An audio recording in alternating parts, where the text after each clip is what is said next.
Right now, imagine you are carrying a bag you picked up years ago. You added deadlines, responsibilities, expectations. You don't feel its weight anymore. Not because it is light, but because you are used to carry it. This is how stress works. Today we are not putting that bag down. We are learning how to carry it better. Hello everybody. My name is Sachin Bansal and I am a chartered accountant by profession. I got the opportunities to work closely with Big 4, management consulting companies and Fortune 100 companies on performance, decision making and sustainable work practices. Throughout my work, I have seen one clear pattern. Technical excellence alone is not enough. The ability to manage stress, time and balance often defines long-term success. As a chartered accountant, we all operate in an environment where accuracy, deadline, responsibilities and availability are expected every single day. Over time, this environment does not just test competence, it tests our sustainability. Let me ask you one question. How does workplace stress actually build? It does not come from one bad day, it builds gradually. For example, one evening, your manager asks you to stay back. There's a tight deadline. You agree because you are responsible, because it's a part of your job. Nothing feels wrong. A few days later, it happens again. Another deadline, another request.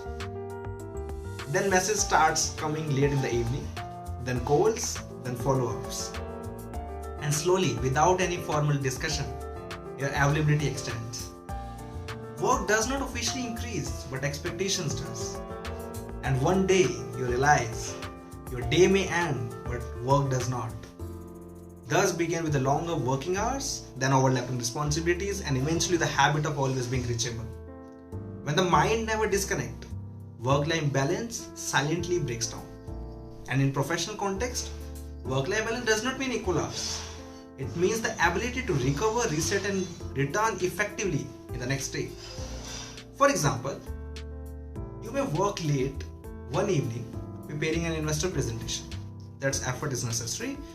But if you carry that pressure in the night and lose sleep and return exhausted the next morning, the slide may be ready, but your judgment, clarity, and presence are not.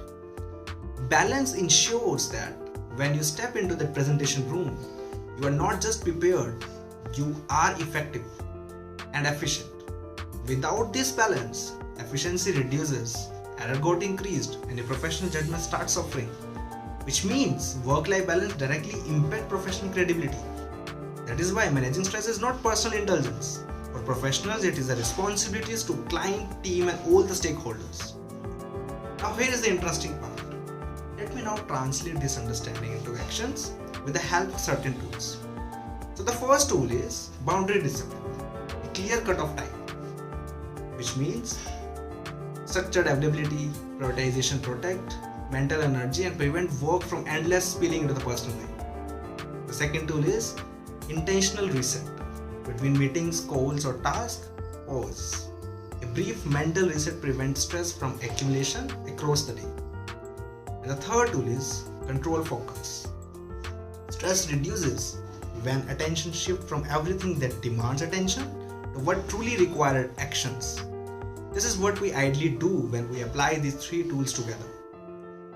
Continuing the above example of the same investor presentation, instead of trying to perfect every slide, we apply Pareto 80-20 principle.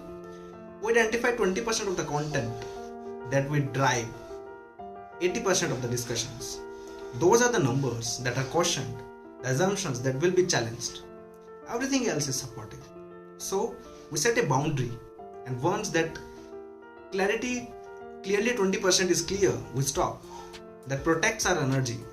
Before the meeting, we reset, a short pause, clear breath. So yesterday's pressure does not enter today's conversation. And during the presentation, we maintain control focus. We don't react to every comment. We don't chase every detail. We stay anchored to what truly matters. This is how stress reduces. Not by doing less, but by doing what matters the most. Before we close, let me leave you with one thought. Stress at workplace does not mean you are weak. It means the system around you needs structure.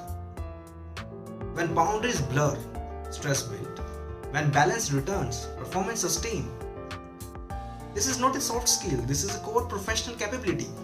And this is exactly the program like MCS conducted by our institute exists.